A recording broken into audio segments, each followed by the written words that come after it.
we're in NASCAR now. You're in the Truck Series. Mm-hmm.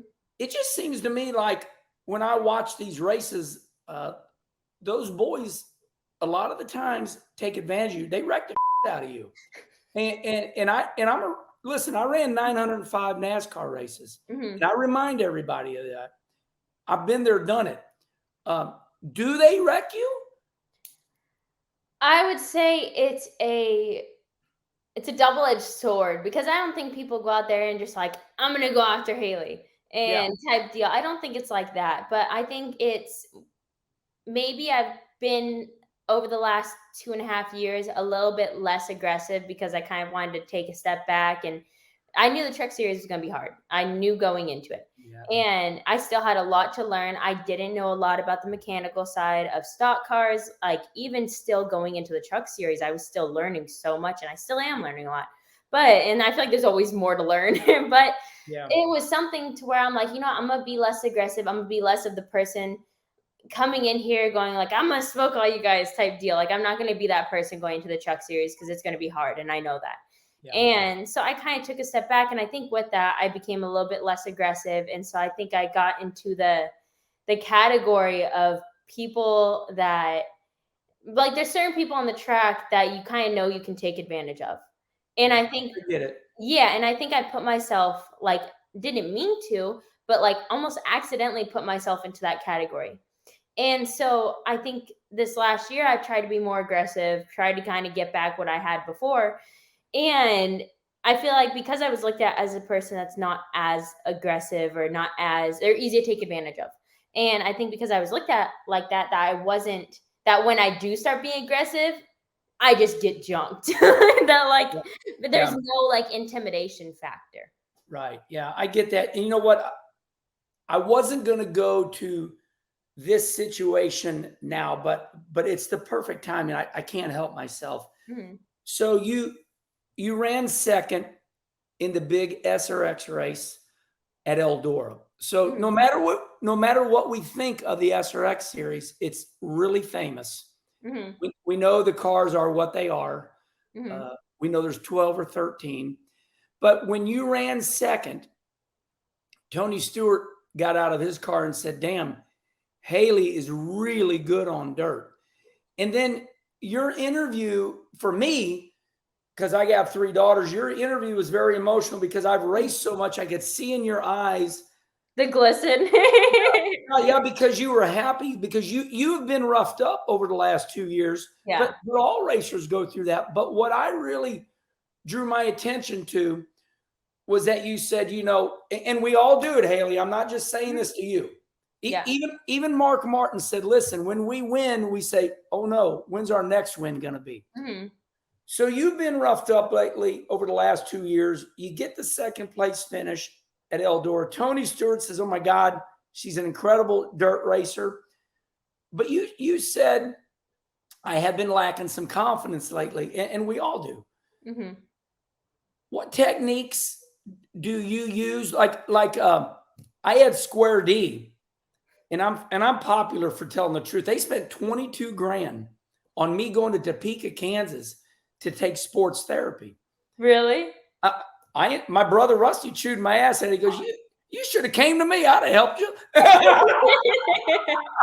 That's funny. So you don't have to say anything, but have you used any techniques here lately? Because it sounds to me like you need to start, Mm-hmm. getting going again. Yeah. What's the latest on confidence and techniques of getting your mojo back? So it's funny, actually, about 2 to 3 weeks ago, like, I always felt like I was going in a downward, and I'll be honest about it. Like, I felt like I was going in a downward spiral. Obviously, when you aren't doing good in racing, or at least having those results, it don't matter if you're running 10th and you get wrecked. People look at that number. They go on that racing reference and they look up, oh, she finished 36. Well, yeah, because I was running 8th and I got junked. But that's what I meant from earlier. You get wrecked a lot. Yeah.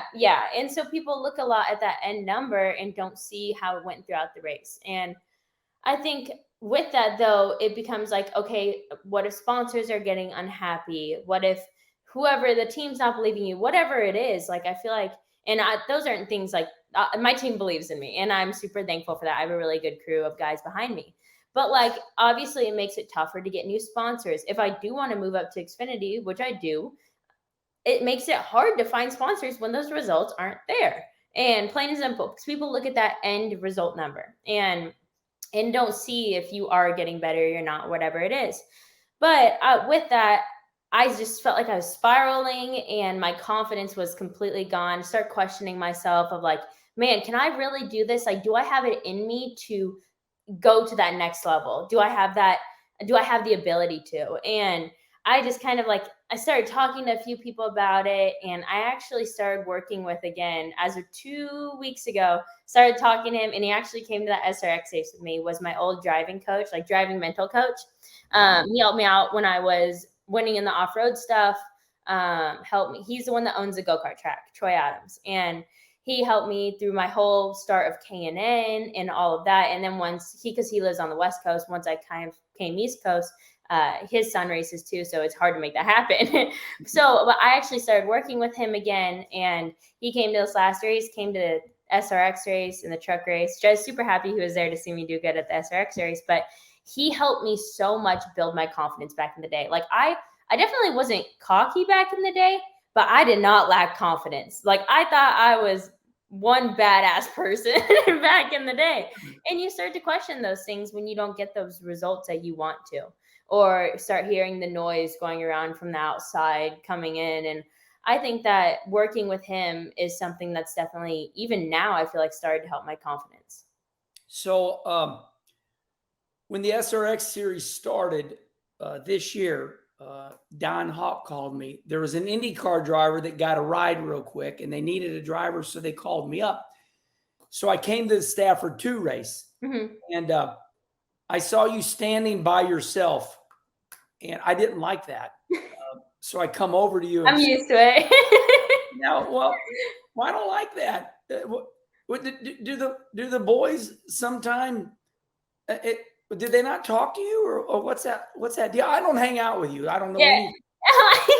So like the stock car, and maybe it's changed a lot back from like when you've raced versus like how it is now.